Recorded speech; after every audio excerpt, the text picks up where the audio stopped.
The hidden mothers of domestic abuse. Welcome to Silent Screams Loud Strength. I'm your host, Samantha. This podcast is a space where we talk about the realities that often remain hidden: trauma, survival, healing, and the quiet strength that carries people through unimaginable circumstances. Today's episode is called The Hidden Mothers of Domestic Abuse. Across the world, we celebrate Mother's Day with flowers, cards, and family lunches and dinners. But behind many of those celebrations are women carrying extraordinary weights. Women who are protecting their children while navigating fear. Women who wake up each morning and show up for their families, even when their own hearts are breaking. Today we honor those women, those mothers, the ones whose strength is rarely seen.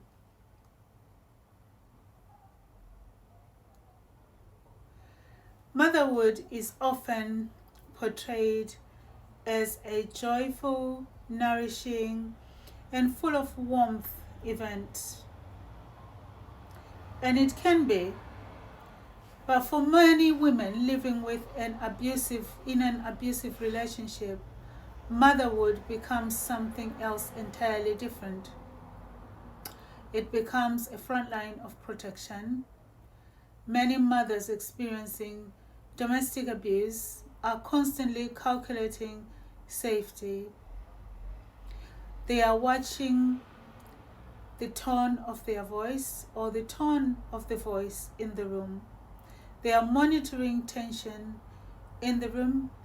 They are adjusting their behavior to keep peace in the household, all while making breakfast, helping with homework, and comforting their children. The world sees the mother, but it does not see the strategies she has to become. She may quietly hide important documents. She may teach her children how to call emergency services. She may memorize escape routes in her own home. And still, the outside world expects her to appear calm, composed, and grateful. Society often tells mothers that their role is to sacrifice. But domestic abuse transforms that sacrifice into something far more complex. Many mothers stay longer than they want to, not because they are weak, but because they are thinking about their children's stability. Where will they live? How will they afford school uniforms? What happens if the court doesn't believe them?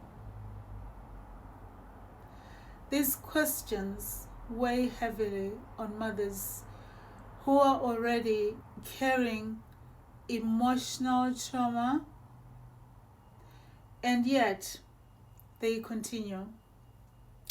They continue to pack lunches. They continue to attend school meetings. They continue to comfort their children at night.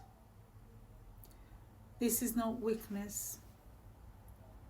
This is a form of courage, rarely acknowledged.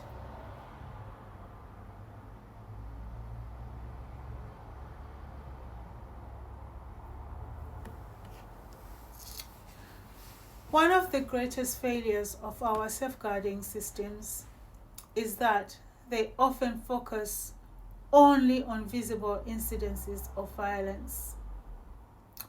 But domestic abuse is often psychological, financial, legal, coercive. Mothers experiencing these forms of abuse are frequently misunderstood by institutes. They may appear calm, they may appear organized, they may appear intelligent and articulate. And because of that, they are sometimes assumed to be coping. But coping does not mean safe. Coping often means surviving. This is why systematic reform is so important. We must build systems that understand the pattern of abuse, not just individual incidents. That is part of the reason I created SafeChain, because too often survivors may repeat their story to police, to courts, housing officers, social services, CAFCAS, and each time they repeat it, they relive the trauma. If systems were better connected, survivors wouldn't have to carry that burden alone. Police must recognize that mothers living with abuse are not passive victims.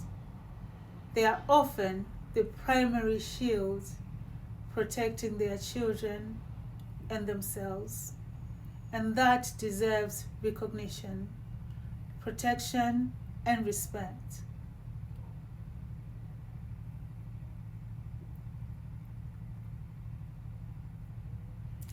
If you are a mother listening to this today and you are surviving circumstances that others cannot see, this moment is for you. Take a breath, let your shoulders drop, soften, feet on the ground, and repeat quietly with me.